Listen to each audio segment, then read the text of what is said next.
एक बड़ी financial company खुद को ही अपने शेयर होल्डर से बचाने की कोशिश में लगी है। कंपनी का सबसे बड़ा शेयर होल्डर उस पर जबरदस्ती कब्जा करने में लगा हुआ है। क्या ये फाइनेंशियल कंपनी खुद को जबरन अधिग्रहण से बचा पाएगी या फिर इस फाइनेंशियल कंपनी की किस्मत हमेशा के लिए बदलने वाली है? आज हम इसी बिजनेस फाइट के बारे में जानेंगे, क्योंकि अगर आपके पास इन लिस्टेड कंपनियों में से किसी का भी शेयर है तो आपको ये जरूर पता होना चाहिए। यहाँ बात हो रही है फाइनेंशियल सर्विसेज देने वाली कंपनी रेलिगेयर एंटरप्राइजेस की। कंपनी का सबसे बड़ा शेयर होल्डर है डाबर यानी कि बर्मन परिवार। और अब ये बात किसी से छिपी नहीं है कि बर्मन परिवार साम दाम दंड भेद कुछ भी करके रेलिगेयर एंटरप्राइज पर अपना अधिकार करना चाहती है। बर्मन परिवार देश के सबसे पुराने कारोबारी घरानों में से एक है। इनकी कंपनी और जो ब्रांड है वो डाबर है, जिससे हर घर में जगह मिल चुकी है। बर्मन परिवार का कारोबारी घराना करीब 100 साल से भी ज्यादा पुराना है। एक तरफ बर्मन परिवार रेलिगेयर एंटरप्राइजेस पे कब्जे की तमाम कोशिशें कर रहा है, तो दूसरी तरफ रेलिगेयर एंटरप्राइजेस का मैनेजमेंट कंपनी को बचाने के लिए हर मुमकिन कोशिश में लगा हुआ है। इन सब के बीच एक मुश्किल ये भी है कि रेलिगेयर एंटरप्राइजेस की चेयरपर्सन रश्मि सलूजा पर इनसाइडर ट्रेडिंग करने का आरोप है। इस मामले में सेबी ने उन्हें कारण बताओ नोटिस भी भेजा है। रश्मि सलूजा को ये नोटिस भेजने से करीब 1 महीना पहले सेबी ने कंपनी और इसके बोर्ड को कहा था कि बर्मन ग्रुप की तरफ से ओपन ऑफर लाने की तैयारी की जाए। इतना ही नहीं, इस बीच ईडी ने भी रेलिगेयर एंटरप्राइजेस की चेयरपर्सन और 2 डायरेक्टर्स के खिलाफ अपनी जांच शुरू कर दी है। रेगुलेटर ने रेलिगेयर एंटरप्राइजेस के शेयर रश्मि सलूजा को ट्रांसफर करने पर भी रोक लगा दिया था। सलूजा ने इस मामले में तुरंत पीएम ऑफिस और फाइनेंस मिनिस्ट्री की दखल की मांग की है। अब आइए जान लेते हैं कि आखिर ये पूरा विवाद कैसे शुरू हुआ। ये पूरी खींचतान तब शुरू हुई जब बर्मन फैमिली ने रेलिगेयर एंटरप्राइजेस पे टेक ओवर करने की कोशिश की। इसके बाद ही अचानक रेलिगेयर एंटरप्राइजेस की सब्सिडियरी के शेयर्स ईसॉप्स के तौर पे रेलिगेयर एंटरप्राइजेस की चेयरपर्सन रश्मि सलूजा के अकाउंट में ट्रांसफर कर दिया गया।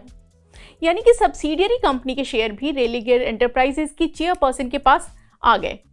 रेलिगेयर एंटरप्राइजेस सिर्फ इस आधार पर इस टेकओवर का विरोध कर रहा था कि बर्मन परिवार को फाइनेंशियल कंपनी चलाने का कोई अनुभव नहीं है। दूसरी तरफ बर्मन परिवार ने भी इस बात का विरोध किया कि सब्सिडियरी कंपनी के शेयर रश्मि सलूजा के खातों में आखिर क्यों गए। प्रॉक्सी एडवाइजरी इन गवर्न के मुताबिक सलूजा को 630 से लेकर 740 करोड़ रुपए के शेयर ट्रांसफर किए गए थे। इसमें से 150 से 200 करोड़ रुपए के शेयर रेलिगेयर फिनवेस्ट के और 480 करोड़ रुपए के शेयर हेल्थ इंश्योरेंस के थे। बर्मन परिवार रेलिगेयर एंटरप्राइजेस का सबसे बड़ा शेयर होल्डर है। इसने 25 सितंबर 2023 को रेलिगेयर एंटरप्राइजेस का 5.27% स्टेक खरीदा था, जबकि पहले से ही उसके पास 21.24% का स्टेक था। इसी के साथ बर्मन परिवार की कुल हिस्सेदारी बढ़कर हो गई 26.51% और सेबी के नियमों के मुताबिक किसी भी कंपनी में 25% से ज्यादा स्टेक होने पर ओपन ऑफर लाना पड़ता है, और बर्मन परिवार भी ओपन ऑफर लेकर आया। बर्मन परिवार ने 26 सितंबर 2023 को अपना ओपन ऑफर पेश किया और उसके अगले दिन ही रेलिगेयर एंटरप्राइजेस की चेयरपर्सन रश्मि सलूजा और दूसरे एग्जीक्यूटिव्स ने अपने शेयर बेच दिए। बर्मन फैमिली ने सेबी से इस मामले की जांच की भी मांग की थी।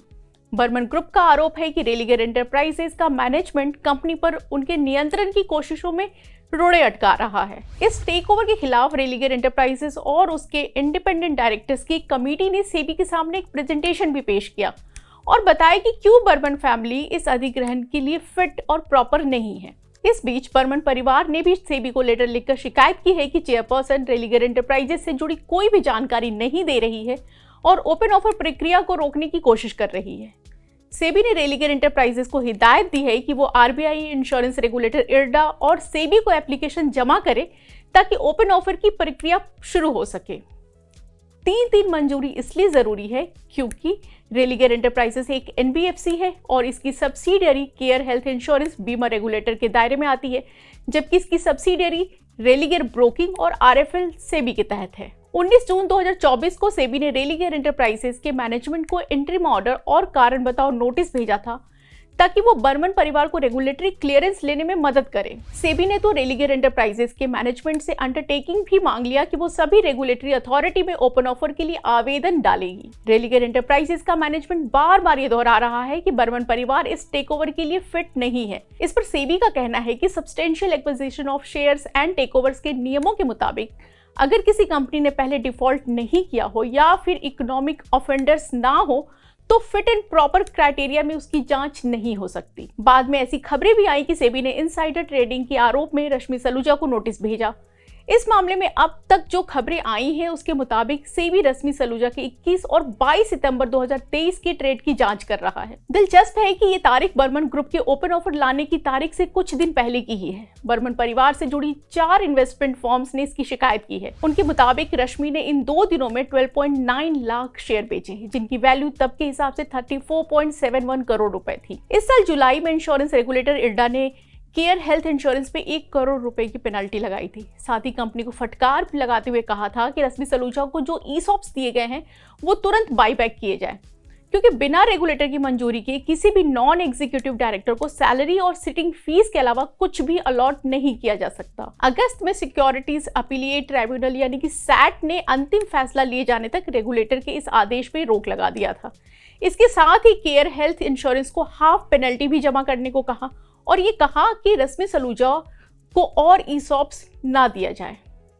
इतना ही नहीं, सलूजा पर यह भी पाबंदी लगी कि वो ईसॉप्स के तहत मिले हुए जो भी इंश्योरेंस कंपनी के शेयर है उसमें ट्रेड नहीं करेंगी, यानी कि उसे बेचेंगी नहीं। इसके बाद सितंबर में ईडी ने भी एक्शन लिया और सलूजा और उनके 2 अन्य बोर्ड मेंबर्स के खिलाफ फर्जीवाड़ा करने और साजिश रचकर टेकओवर को रोकने का केस फाइल कर दिया। बोर्ड मेंबर पर आरोप था कि उन्होंने किसी खास शख्स का इस्तेमाल करते हुए बर्मन ब्रदर्स पर झूठे आरोप लगाए हैं। ईडी के मुताबिक रेलिगेयर एंटरप्राइज के शेयरधारक वैभव गावली ने खुद ये स्वीकार किया है कि बर्मन ब्रदर्स के खिलाफ उन्होंने एक शिकायत दर्ज कराई थी। गावली ने यह भी कहा है कि रश्मि सलूजा और बोर्ड के 2 मेंबर्स के कहने पर उन्होंने ये आरोप लगाया था कि शिविंदर और मालविंदर मोहन सिंह के साथ मिलकर बर्मन परिवार ने स्कैम किया है। ईडी के मुताबिक गावली अब दावा कर रहे हैं कि उन्हें रेलिगेयर एंटरप्राइजेस के शेयर खरीदने और शिकायत दर्ज कराने के लिए पैसे दिए गए थे और उनके पास अपनी शिकायतों के सपोर्ट पर कोई पेपर नहीं है। ऐसा लग रहा है कि रश्मि सलूजा की पूरी चाल उन पर उल्टी पड़ गई है। प्रॉक्सी एडवाइजरी फर्म इनगवर्न ने कहा है कि सलूजा और बोर्ड के सभी इंपॉर्टेंट मेंबर्स को इस्तीफा दे देना चाहिए। एडवाइजरी फर्म ने यह भी कहा है कि बिना कोई वजह बताए कंपनी एनुअल जनरल मीटिंग में देरी कर रही है, जिससे गवर्नेंस पर भी सवाल उठ सकते हैं। इस मामले में आगे क्या होगा ये अगले कुछ दिनों में पता चल जाएगा। आप ऐसी ही दिलचस्प खबरें पढ़ने के लिए hindi.moneycontrol की साइट पे आए। साथ ही हमारे फेसबुक पेज को लाइक करें, यूट्यूब चैनल को सब्सक्राइब करें और हमारे व्हाट्सएप चैनल से भी कनेक्ट करें, जिसका लिंक नीचे कमेंट बॉक्स में दिया गया है।